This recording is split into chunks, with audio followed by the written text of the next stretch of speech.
Samantala, dito tayo sa mga ganap dyan po sa Bicol Region. Di ba taga dyan si, taga dyan si Zaldico. Okay, so expect natin, wala bang masyadong pagbaha dyan Nandyan yung approacher. Dapat yan yung bida lagi sa mga flood control projects.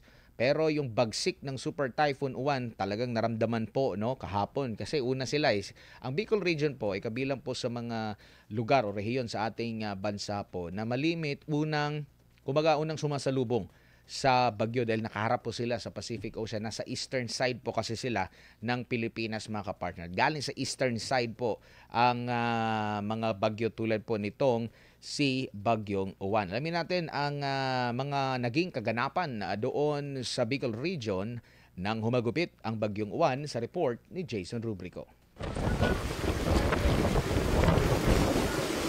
Nagmistulang ilog ang mga kalsada sa downtown ng Virac, Catanduanes, partikular sa Barangay San Roque, patungo sa National Road at sa ARDCI Main Building dahil sa tindi ng pagbaha dulot ng pananalasa ng Super Typhoon Uwan. Nakaranas din ng malalakas na hangin at matinding pagbuhos ng ulan ang mga residente sa San Antonio de Gaon at Garchitorena, Camarines Sur dahil sa bagyo.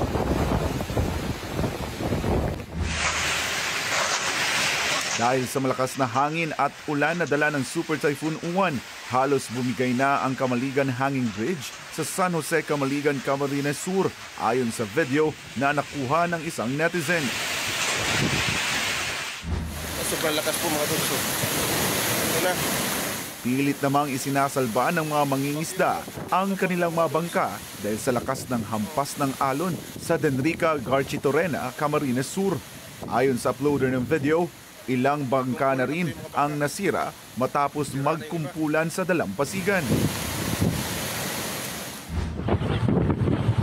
Malalakas na bugso ng hangin din ang naranasan sa Labo, Camarines Norte, bunsod ng Super Typhoon Uwan.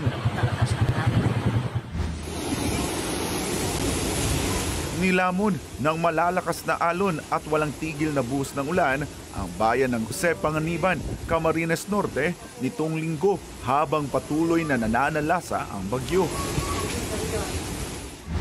Hindi madaanan ang Viga Panganiban Road matapos bumagsak ang isang malaking puno dahil sa bagyo. Malahiganteng alon at malakas na hangin din ang tumama sa Pio Duran Port sa Albay habang binaha na rin ang ilang bahagi ng sentro ng lalawigan. Matindi rin ang agos ng tubig sa ilog ng San Francisco, Pulangi, Albay habang patuloy ang masamang panahon na dala ng Super Typhoon Uwan.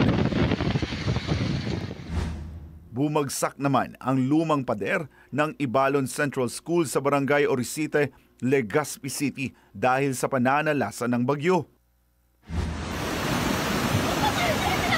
Nasira rin ang riles ng Philippine National Railways o PNR sa Ginobatan, Albay matapos humina ang pundasyon ng tulay dahil sa matinding baha at malakas na hangin.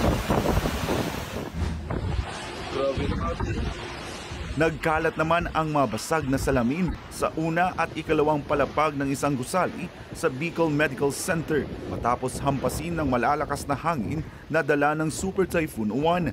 Ayon sa uploader ng video na si RJ Marciliana, ligtas ang lahat ng pasyente at kawani ng ospital at wala namang naiulat na nasaktan sa insidente. Para sa Diyos at sa Pilipinas kumahal, ako si Jason Rubrico, SM9 News.